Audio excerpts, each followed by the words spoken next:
I think it's only fair if I'm covering all the other players that are doing so well. I think right now one of the main players that are doing the best is Rasmus Hojlund. I really am enjoying watching this guy play football. I mean, 20 appearances so far in the Premier League with 7 goals, and most of them goals coming from the last 8 games. And that's the thing, he had that slow start, he wasn't doing that well, everyone wrote him off, you know, and then Sean Millis comes out of nowhere and somehow Rasmus just develops this Haaland-like play style, and that's kind of how I'm seeing it a little bit. Before we continue with this video, I'd just like to mention that only a small percentage of you are actually subscribed to my channel. If you could please click the subscribe button, it's free, it costs nothing, and you can always unsubscribe.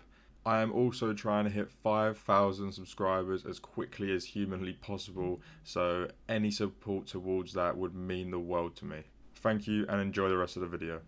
I think what I want to do is I want to kind of delve into how I see similarities between the two. I'm definitely not saying that they are at the same caliber right now, but you still got to remember Rasmus is younger. I know Haaland is still so young. Rasmus is younger, so there's still time for him to develop into a really good player. And with this start right now, with this little part of the season where he's scoring all these goals and he's banging stuff in, I don't really think it's far-fetched to say that he'll score a nice amount of goals. I don't think it'll be the same amount as Haaland, of course, because that would literally be outrageous. I think there's definitely similarities there. I mean, in the first game that I saw Rasmus play, I actually saw the strength come out, and he's 20 years old, so he still has some more time to develop into his body and like get stronger and really train himself into becoming that type of player. But he already looked great and strong on the ball and off the ball. When he was just trying to win challenges and stuff, he looked like he was able to overpower players who were, you know, 8-7 years older than him. And this is the thing with it, like, I can see exactly what Man United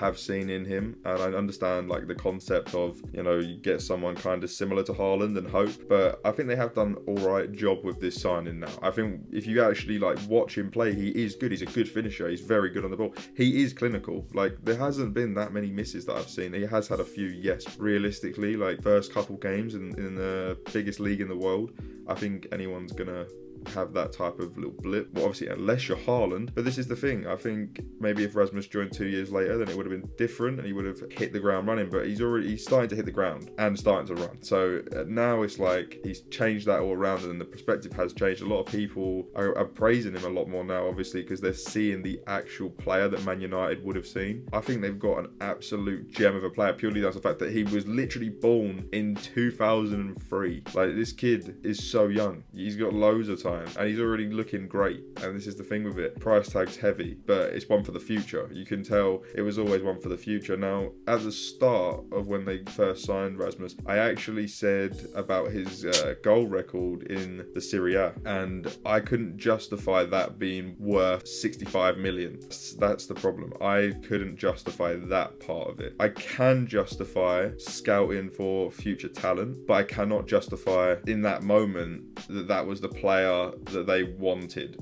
So, because no one else was really in for him, like no one was battling them for him, like in terms of a big club like Manchester United. So this is the thing, like he's had one of them starts where, you know, he's had that one club interested in him, they've come in, they put their trust in him. The first, you know, 10 games, people weren't that happy, everyone was saying, oh, he's a flop, or this or that, and then all of a sudden he just turns it around and now he looks absolutely great. Like, I think as a striker he's very complete. I really do think that by the age of 25 he will be a very good striker. I'm not going to say world class, because I just don't think that it's easy to like tell that right now. Obviously we've only had 7 goals from him in the Premier League so far. Yes, that's a decent amount. He's still got a long way to go. He's got to do a load of other seasons and just see how that goes. And, you know, I think at Manchester United right now, him being the main man is very good for him, because they haven't really had a main man for a very long time. They've had Martial, who, you know, Martial had a Ballon d'Or clause in his contract. Like, what guy? I don't even know how you could even fathom that into his contract. It is amazing that was a thing. But this is it. Like, they haven't had the guy for a very long time. And obviously Ronaldo came back, don't get me wrong, Ronaldo is the guy, but at the same time Ronaldo was 36, so you can't have the best of Ronaldo. You know, he got slower and he was still a great player in that one season where he popped off absolutely amazing. He did amazing. I'm not saying that he wasn't the guy, but realistically it's not got longevity in it, and everyone knew that Ronaldo had 2 years at United max before realistically he would go off and do something else, which he has done. And Rasmus now is 20 years old, and if he really loves United that much and he does that well at United and they start winning loads of stuff, he's not going to leave. So this is the thing, you'd have longevity in him, and that's where I can see the similarities between Haaland and Hojlund. I just really do think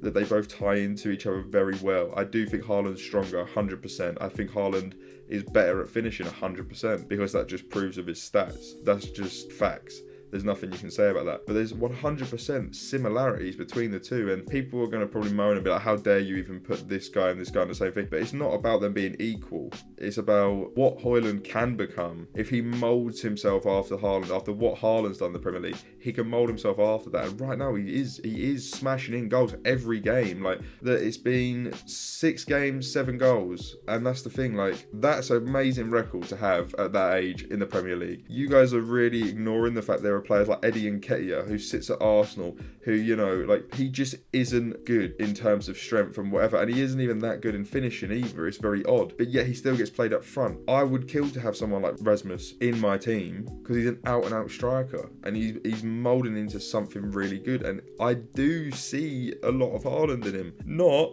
that they're equal again. I want to reiterate that again because a lot of people are definitely going to be annoyed with like some of the stuff that I say. What I'm just trying to say is that there is definitely potential that Hojlund could become even, half of Haaland would be good. Do you know what I mean? 20 goals a season's good, that's fine. You would take that as a striker. 20 goals a season, 25, you're happy. And I think that's the type of caliber he could get up to. Depending on if he takes it further himself, he could go further. I don't really think that anyone's going to match Haaland for a very, very, very long time, but I would like to see someone give it a try. I would like to see a Haaland somewhere else. I would like to see another team having some type of success with a star player that's in the Premier League, because we've had Mbappe, you know what I mean? We've had Bellingham. They're not in the Premier League, they're in other leagues, and Haaland's our one. Haaland's our kind of star, I would say, in terms of Premier League. Obviously we've got Saka as well, but Saka's a winger.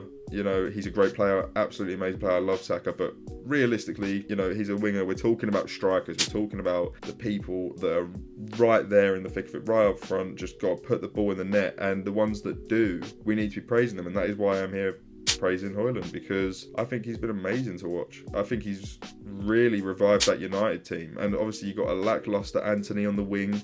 You've got terrible players around him. He isn't there with Ozil and Bergkamp and all. He isn't there with players like that. It's just that's not what's happening. He's still putting in goals, and this is it. Haaland has De Bruyne. Haaland has Foden, Alvarez, Doku, like all these players, Bernardo, like every single one of these players to help him and assist him. And these are all world-class players. When you look at Man United, you don't have that, and that's the thing. That's why I'm praising him, because it's very difficult for you to drag a team like Manchester United in their current state through the trenches, and that's what he's been doing with his goals.